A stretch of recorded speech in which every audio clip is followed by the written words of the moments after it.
Салауатты өмір салтын насихаттап жүрген дәрігер осы жүрек ауруларына қатысты қандай пайдалы кеңестермен бөліседі екен, экранға назар салайықшы.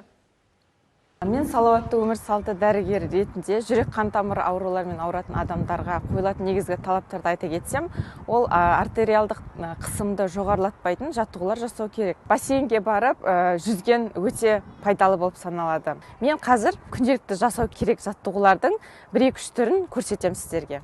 Тынысты алып, сосын тынысты шығару керек. 1, 2, 3, 4.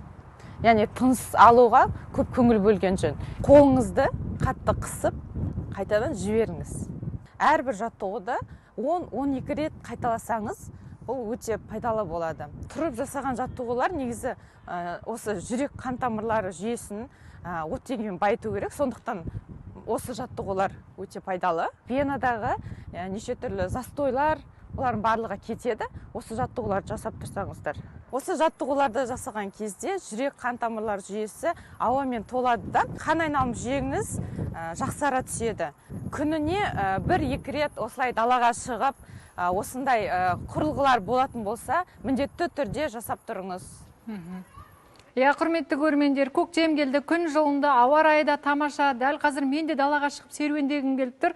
Расымен де мынандай темір терсек құралдар болмаса, ең болмағанда 1 сағат жаяу жүрудің өзі біздің ағзамызға пайдамыз.